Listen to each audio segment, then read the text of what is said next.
Jenny Macklin, the federal member for Jagga.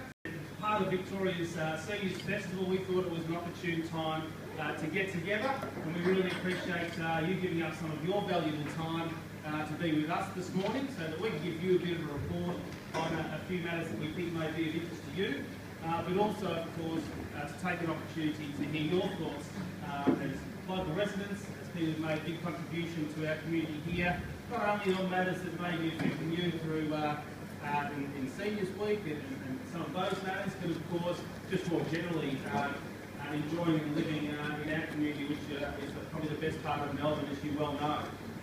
There are a couple of matters that I suppose I wanted to touch on. Cost of living issues, in particular around rates, and of course the rates concession that applies to pensioners that's provided by the government, and of course how it's difficult for that to keep pace when we've had, in particular in Bellfield, the highest rate increase in metropolitan Melbourne. When your rates concession as pensioners doesn't keep pace with that, it's obviously devalued. And one of the commitments that we've made in the state opposition is about capping of rates in municipal councils at 3%, and that if they want to go higher than that, then they need to go through an independent process to report on why they think they should be going higher, and there's opportunity for people to make submissions on that. One of the other matters that is of concern to me, which people have raised, has been around access to non-emergency patient transfers in hospitals, and that concession card holders will no longer from July 1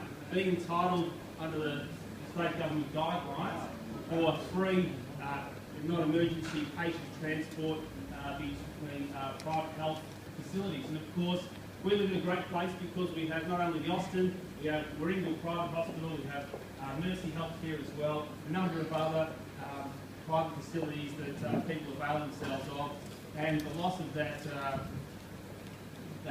free public ambulance transport service for those of you on the concession card holders is a significant concern, and one that we're certainly working to advocate to have change. Congratulations to you again for the services that you provide for this electorate. You do it with the best traditions. This forum is a living example of that. Thank you very much for inviting us to be here.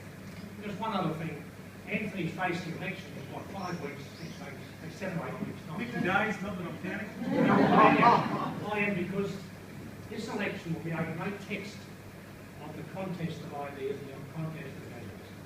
Really, when I hear the questions around this room, they are all about issues where the overarching consideration is what are your values? And you too project those values of being concerned, the lady behind me said, about what's best for the great mass of the people.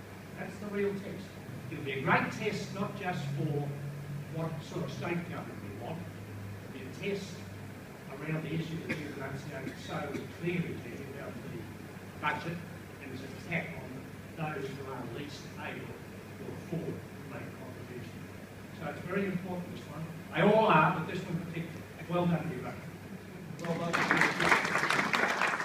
Even if you only pay a gold coin, $1 or $2, we must get more people on buses.